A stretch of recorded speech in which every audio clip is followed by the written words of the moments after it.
सत्प्रेम सिंधु मकरंद रसोगधारा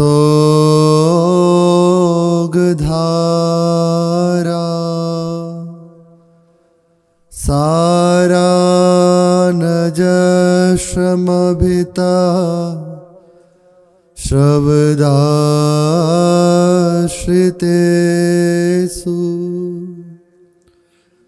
श्रीराधिके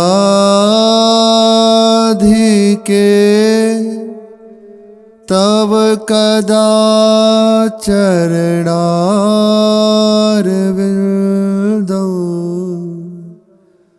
गोविंद जीवन धनम सिरसा वहामि। गोविंद जीवन धनम सिरसा वहामि। राधा राधा राधा राधा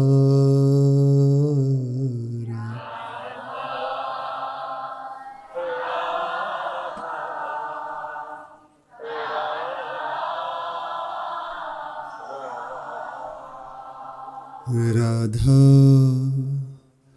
राधा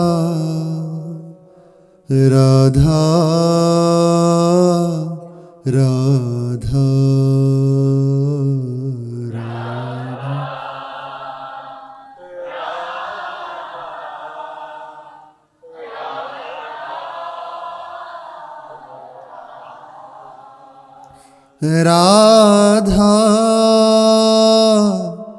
राधा राधा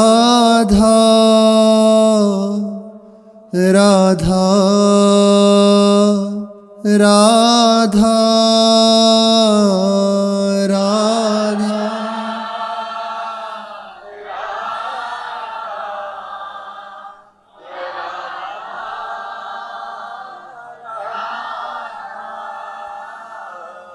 राधा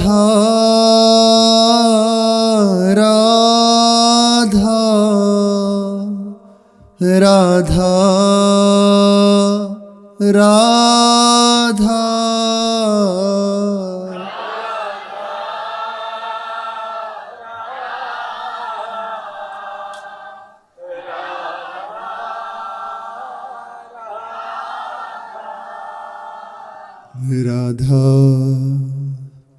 राधा राधा राधा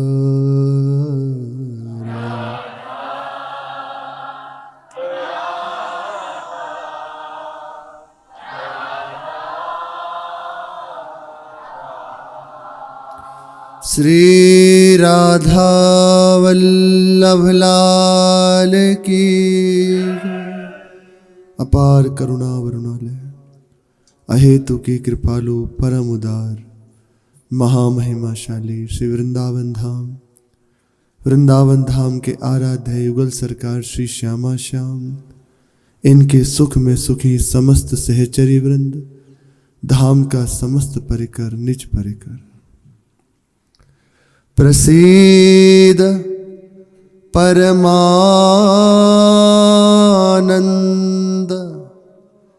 रस निस्यन्दी सत्पदे सकृत कृपा कटाक्षेण पश्यमामतिकातरम्।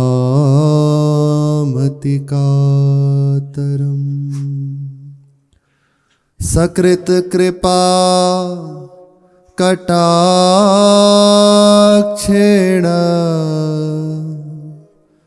पश्यमामतिकातरम्।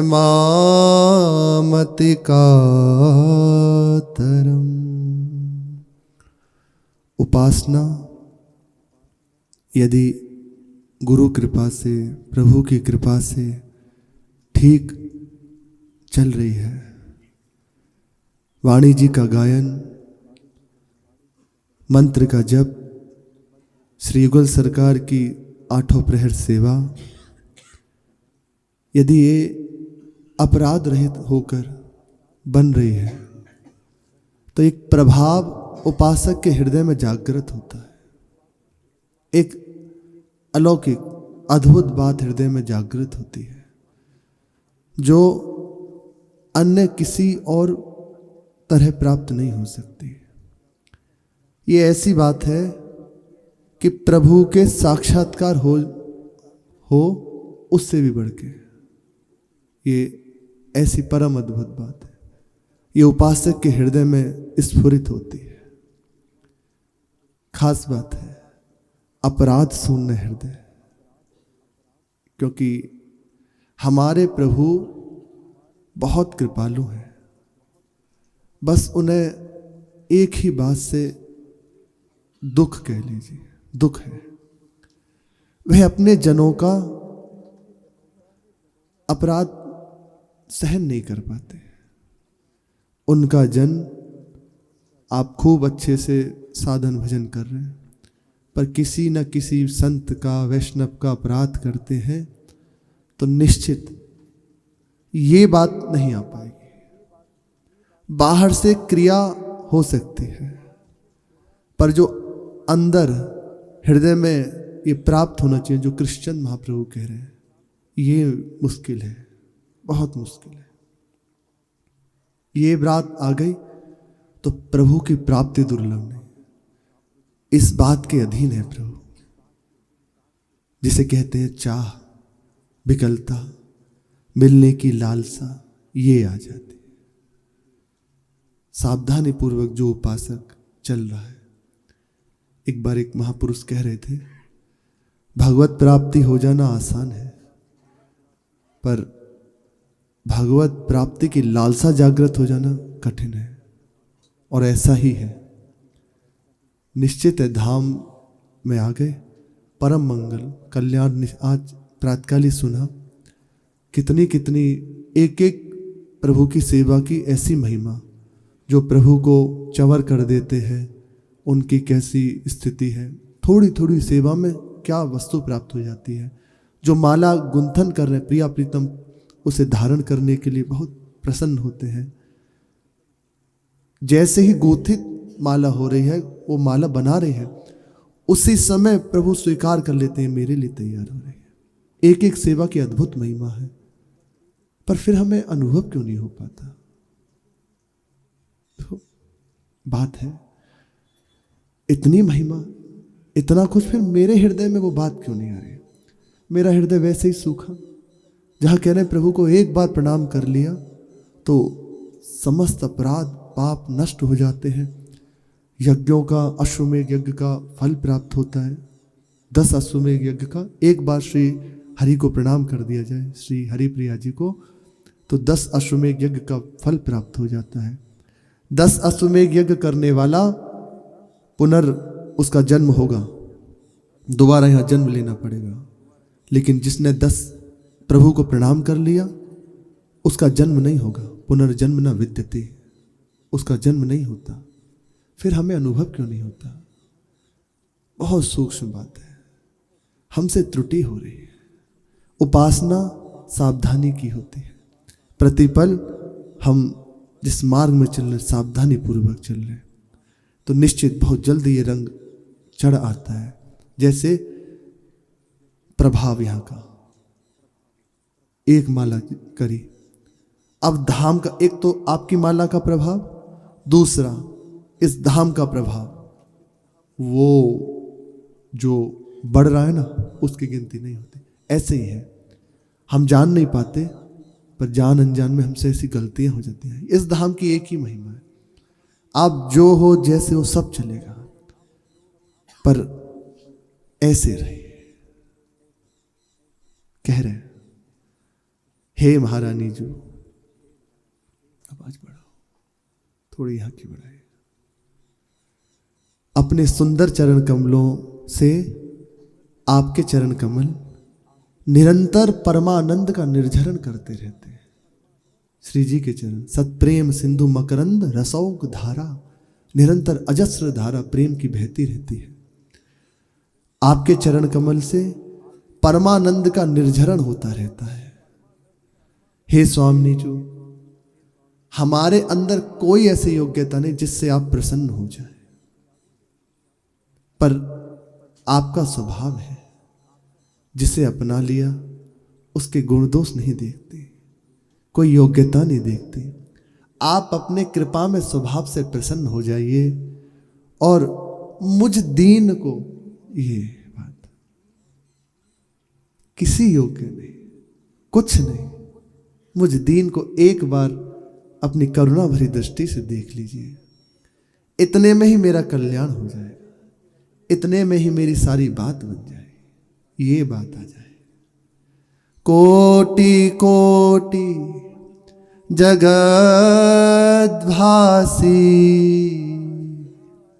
नख चंद्रमणि छटे, आश्चर्य रूप लावण्य सकरन में देहि दर्शनम। आपके चरण नख चंद्रिका से कोटि कोटि विश्व ब्रह्मांड प्रकाशित हो रहे हैं। अनंत कोटि विष्णु लोक पद्म जार्चिता, अपार सिद्धि वृद्धि दिग्ध सत्पदांगुली नखे। राधा कृपा कटाक्ष में भगवान शिव वर्णन कर रहे हैं। वहीं कह रहे हैं कि आपके नखमणि चंद्रिका से करोड़ों करोड़ों विश्व ब्रह्मांड को अलौकिक करने वाली, आलोकित करने वाली ज्योति प्रकाशित हो रही है। हे आश्चर्य में रूप वाली, ऐसा आश्चर्य में रूप अब ही और अब ही और अब ही और है, ऐसा रूप प्यारी जू का। महाप्रभु कह रहे, हे आश्चर्य में रूप वाली महारानी जू, एक बार मेरे नेत्रों के गोचर हो जाइए, एक बार मुझे अपना दर्शन दे दीजिए। ये हृदय में चाह प्रकट होने लगती है और बस इसका एक ही उपाय है, धाम का वास, पूर्ण समर्पण हरि गुरु चरणों में, उनकी बताई उपासना में अपने जीवन को लगा दिया। यही प्राप्त करना उपासना की सिद्धि है।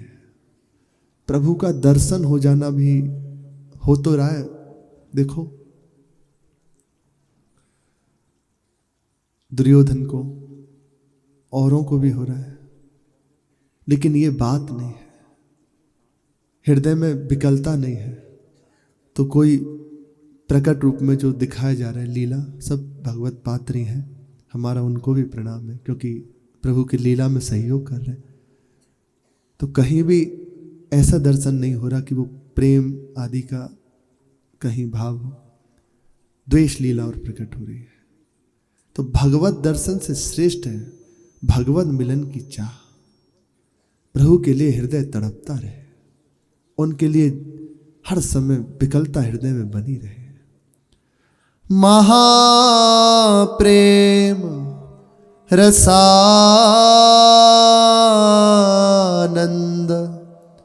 मद विव्वलताकृते,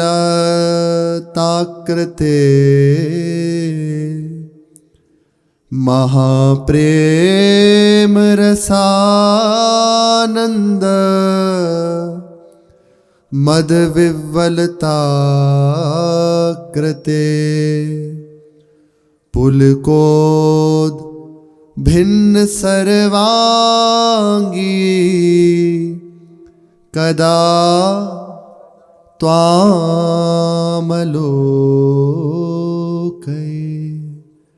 कदा त्वामवलोकै। क्या कभी ऐसा होगा कि आप का शरीर, श्रीअंग अद्भुत रोमांच से युक्त है, आपका नेत्र प्रेम से भरे हुए हैं, आपका श्रीअंग पुलकित है, ऐसी शोभा से कभी मैं देख पाऊंगा क्या? क्या कभी मेरे ऊपर ऐसी कृपा होगी? कब मेरे ऊपर ऐसी करुणा करेंगे? बार बार कह रहे हैं, मुझ दीन पर कब ऐसी कृपा होगी? आप कृपा करें, आपकी कृपा से संभव है, अपने में नहीं है। भक्त के अंदर, उपासक के अंदर विषय दैन्यता नहीं होती। कोई कुछ दे दे, आप साहब हैं, ये दैन्यता उपासक के अंदर नहीं होती। अगर दिखाई दे तो अभी समझ लीजिए वो प्रभु को स्वीकार नहीं किया है। भागवतिक दैन्यता, यहाँ जो दैन्यता हो रही है ना, इस दैन्यता से स्वयं अखिल लोक चूड़ामणि श्री हरि अधीन है। इस दैन्यता के प्रीति की रीति रंगी लोई जाने, यद्यपि सकल लोक चूड़ामणि दीन अपन पो माने। हमारी महारानी जी को रिझाने का एकमात्र उपाय है अपने आप में बिल्कुल गुणहीनता। और वास्तविक क्या गुण है? क्या गुण है? कुछ भी आप एक बार विचार कीजिए, कुछ भी आप विचार कर लीजिए। जैसे आप जो सोचे, मैं बहुत अच्छी सेवा कर लेता हूँ, मैं बहुत अच्छा गायन कर लेता हूँ, या मैं बहुत अच्छे से दिनचर्या निर्वाह कर लेता हूँ, कुछ भी मैं ऐसा कर लेता हूँ, तो अभी तुम हो जब तक यहाँ रास्ते में जरूरत नहीं है। ना हम ना तुम, केवल प्रभु, केवल प्रभु। कल भी कह रहे थे, कबीरा इश्क का नाता दुई को दूर कर दिलते, जो चलना राह नाजुक है तो सर पर बोझ भारी क्या। यहाँ ऐसे नहीं चला जाता, बस ऐसे चला जाता। आप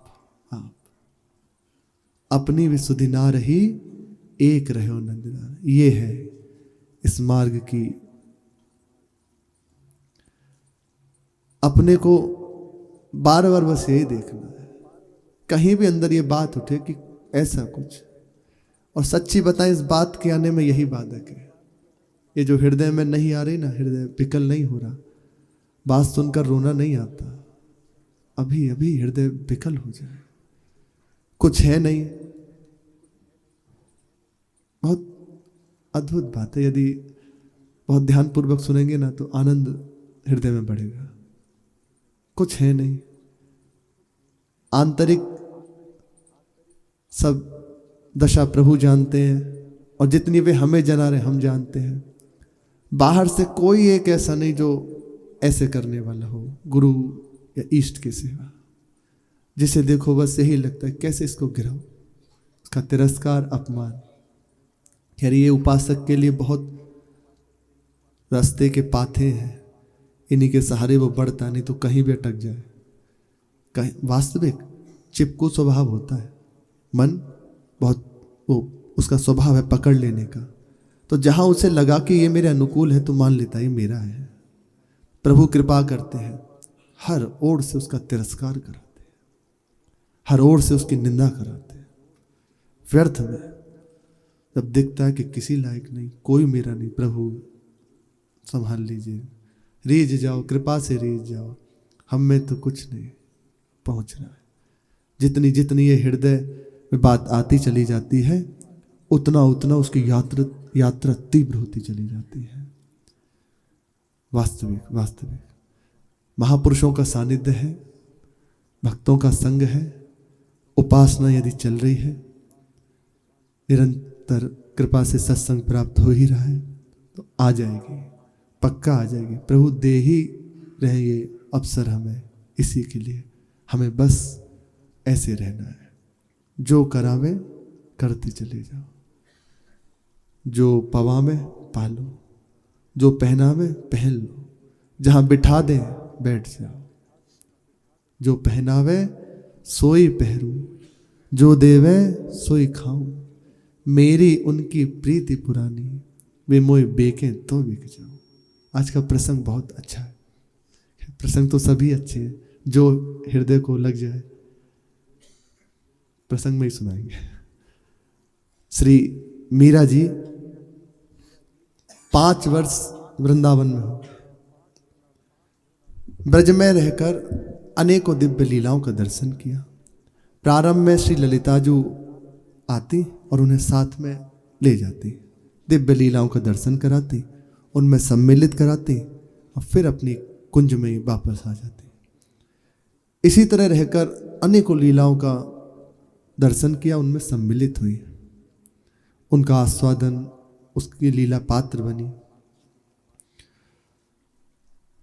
चमेली को, जो उनकी दासी है चमेली, और एक और है ना वे, उन्हें बड़ा कुमकुम केसर भाई, बहुत बढ़िया,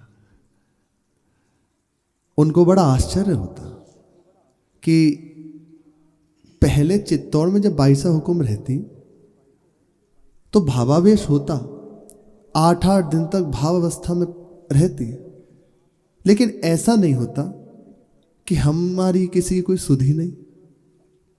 सचेत होने के बाद अपनी दिनचर्या में लग जाती। चित्तौड़ में भी ऐसा ही रहा, जब वहाँ से अपने माई के मेड़ते आ गई, वहाँ भी ऐसे ही रहा। उनके यहाँ जो पुरमंडल था, किसान थे, सेवा करने वाले थे, वे आते तो उनकी कुशल पूछती, उनके परिवार में सब ठीक है या कोई परेशानी है तो धन से या जैसे बनता उनको सुख पहुंचाती। अपने सब जो भी दास दासियां हैं उन सब का भी ध्यान रखती, उनसे कहती प्रसाद पाया नहीं पाया, बार बार सार संभार करती। लेकिन वृंदावन में आकर यहाँ जब से ये जो चंपा है वो तो अपनी सखी मानती है ना, बराबर वाली मानती है, उन्हें अभी पता नहीं कि चंपा कौन है। उन्होंने कहा कि ये जो चंपा है जब से लुप्त हो गई तब से ये भूल गई है, ऐसा लगता है कि दुनिया इनके लिए खत्म हो गई। किसी ने प्रसाद पाया है कि नहीं पाया है, यहाँ की व्यवस्था कैसे चल रही है, कभी इस विषय में जानते ही नहीं, पूछते ही नहीं। जब देखो तब पड़ी रहती है, नेत्रों से अश्रु प्रवाह होता रहता है। मुख में कुछ दे दो तो चबा लिया, कुछ जलपात्र लगा दिया तो पी लिया, नहीं तो कोई मांग नहीं, पड़ी है बस। उन्हें चिंता होती, किससे पूछूं, किसके पास जाऊं, मेरे इस प्रश्न का उत्तर कौन दे। एक दिन देखा कि मीरा जी बाह्य अवस्था में थोड़ी प्रसन्न चित्त होकर बैठी है। उन्होंने पूछा कि यह चंपा कहाँ मर गई जाके भाई साहब, ये शब्द बोला, ऐसे है।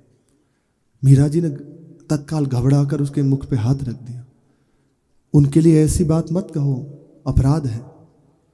एक बार तो चमेली जो दासी है उनका सर चकराया कि बराबर वाली है और बहन जैसी ही है, उसके प्रति यदि ऐसी बात बोल दे, वो मन में सोच रही है तो अपराध कैसा।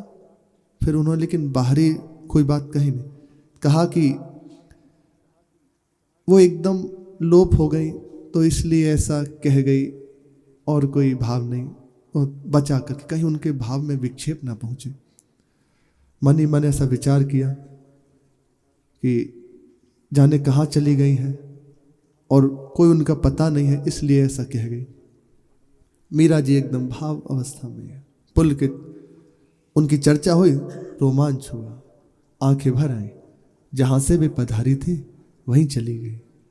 अब ये बात उनकी समझ में ही नहीं आ रही कि वो क्या कह रही हैं।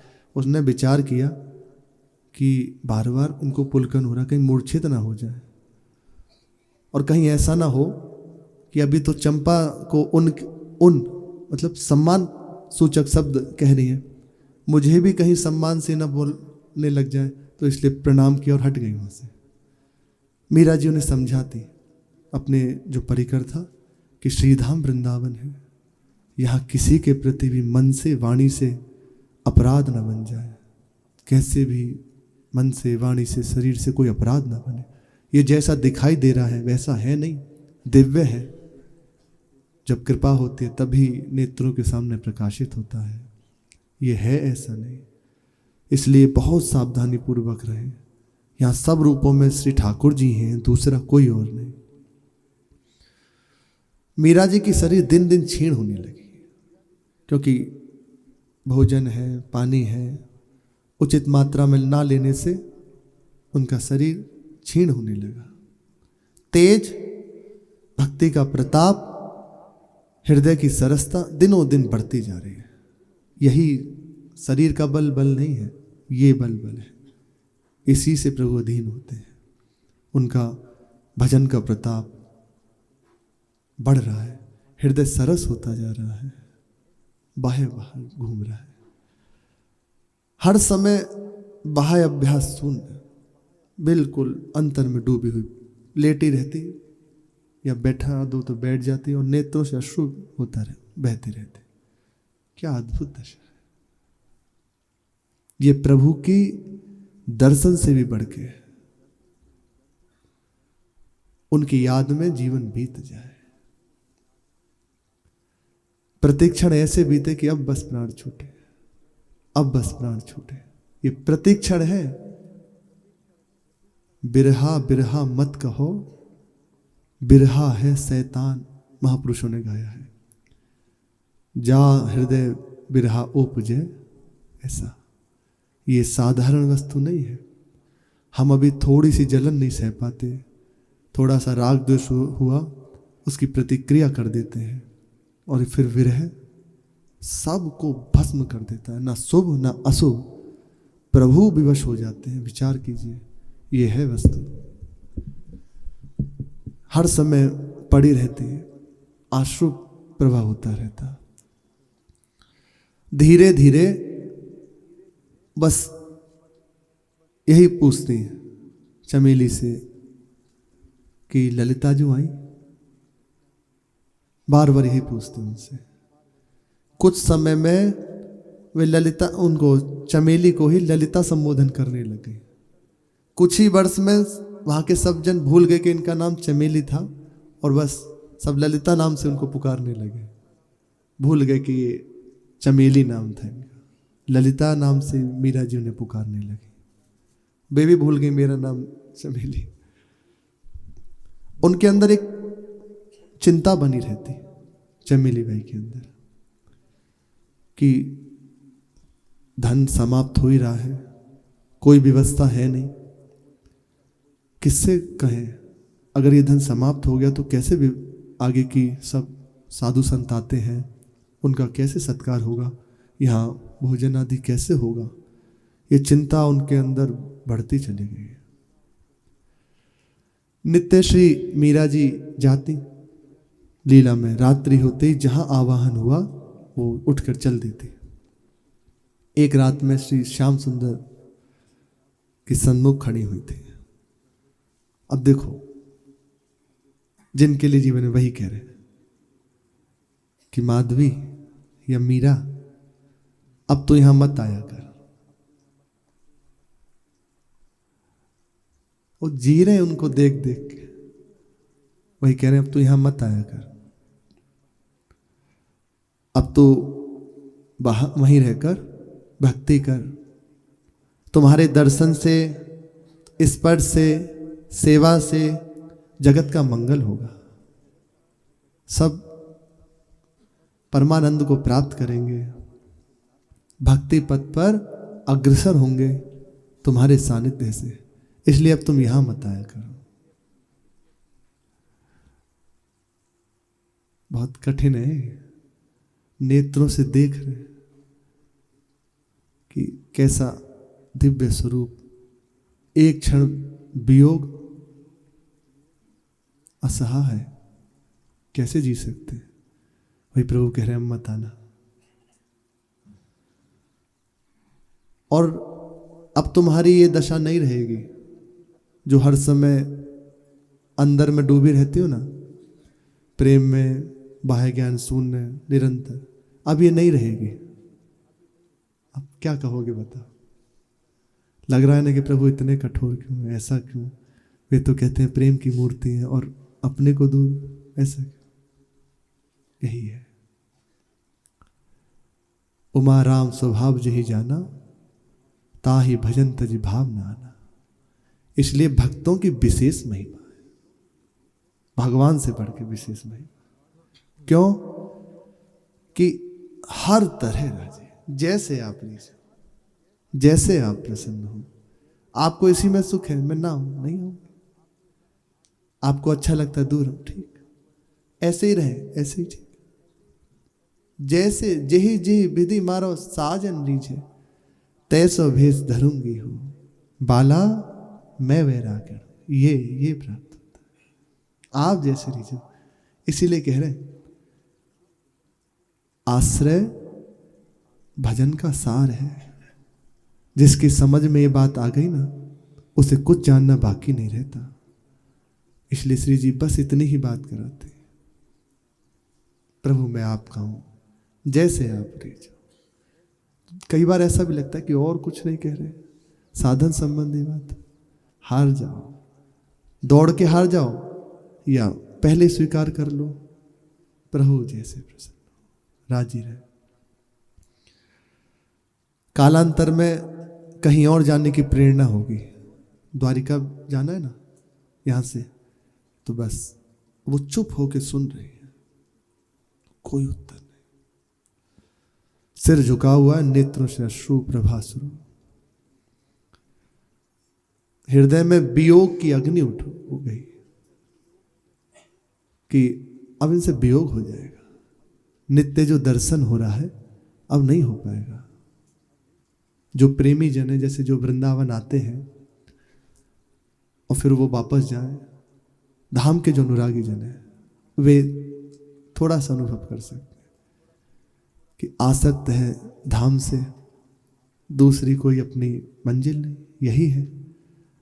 अब जब उन्हें 2-4 दिन जब छुट्टी मिली तो दौड़ के आए। उसके बाद जब वापस जाना होता है तब उनके हृदय में जो होता है वे बहुत कठिन है। कुछ उसको ऐसे समझ लीजिए, रत्ती भर सोने को देख के सुमेरु का अनुमान, तो बस कुछ उसकी झांकी हल्की सी बस हृदय में, नहीं तो ऐसा नहीं, उदाहरण नहीं दे सकते। और फिर तो वो प्रत्यक्ष देख रही है, जीवन का परम फल उनके नेत्रों के सामने है। वे कह रहे हैं अब तुम यहां नहीं आओगी, अब तुम वहीं रहकर भक्ति करो, जगत मंगल करो। भक्त के हृदय में जगत रहता ही नहीं। प्रभु भले कह रहे हैं, उसके अंदर बस एक ही बात रहती है, आपको जो कराना है करा लीजिए। जगत है ही नहीं, किसका मंगल करना। हाँ, आप क्या करा रहे हैं, किस रूप में आके क्या खेल रही है, आपकी राजी। मेरा कार्य बस इतना है कि आपने ये सेवा दी है ना, तो बस वो हो रही है। इससे ज्यादा और भक्तोपासक के अंदर नहीं होता। जगत का मंगल वो तो बहुत समय पहले ही छूट जाता है, मार्ग में ही छूट जाता है। जित देखूं तित श्याम में, तो जगत कहाँ रहा, प्रभु ही प्रभु। सिर झुका हुआ, नेत्रों से अश्रु बह रहे। अब ये हृदय में भारी जलन शुरू हो गई कि इनसे दूरी हो जाएगी। मूर्छित होकर गिर पड़ी। जब चेतना थोड़ी देर में वापस आई तो चरणों में ही थी। ये देखकर श्री प्रभु के भी नेत्रों से अश्रु बहने लगे और मीरा जी के सर पे गिरे। एकदम अपने को संभाला और खड़ी हो गई। बस कुछ कहने ही वाले थे, इतने में ही बोल उठे लालजू महाराज, बहुत बहुत कठोर हूं, तुझे इतना कष्ट दिया है, निरंतर कष्ट दे ही रहा हूं। सही भी बात है और ये फुसलाते भी। ऐसा विधान करता हूं जिससे तुझे दुख मिले, और रोने लगे। नेत्र भरे हुए हैं, गदगद कंठ है। मीरा जी ने कहा कि नहीं नहीं, इसमें कोई ऐसा, आपका इसमें क्या दोष है, ये तो मेरे ही ऐसे कर्म है जिनका विधान है, और रही बात आपका विधान मेरे लिए मंगल में ही होगा, इसमें कोई बात। ये है स्थिति, जैसे आपको प्रसन्नता मिले। ये बहुत कठिन है, बहुत कठिन है, बहुत कठिन है। इसलिए कह रहे हैं कि इसमें अपने आप को मिटा देना है, अपना अस्तित्व नहीं रहना, जैसे चाहे वैसे करें। ये वस्त्र सर पे बांध लिया, गले में पहन लिया, पैरों में रौंद दिया, या फेंक दिया, ये है, कोई अस्तित्व नहीं अपना। आप जैसे राजी हो, आप जैसे प्रसन्न हो, कह रहे हैं कि ये तो आपका विधान है और मेरे लिए ना मंगल ही होगा, इसमें हो ही नहीं सकता कुछ अमंगल विधान। आप जो फरमाएं, जैसे कहें, बस आपके चरणों से दूर होने का थोड़ा भय हृदय में हुआ, इसलिए मैं विकल हो गई। पर और ये गलती मेरी नहीं है, इसकी है, मन की। मैं तो आज्ञा पालन के लिए तत्पर हूं, आप जैसे मुझे आज्ञा करें, जो आप मेरे से कहें, जो आपकी आज्ञा हो वही मेरे लिए सिरोधार्य है। एकदम वैसे दुलार पूर्वक से उनके मुख कमल को दोनों हाथों में लिया, कहा कि जगत मंगल के लिए ये भाव विह्वलता, ये सब तो उसका आस्वादन कर ही रही है, लेकिन अब जो भी तेरे सानिध्य में आएगा उसको भी तो प्राप्त होना चाहिए। प्रसंग बड़ा है, शेष चर्चा आगे। श्री राधा वल्लभ लाल की जय।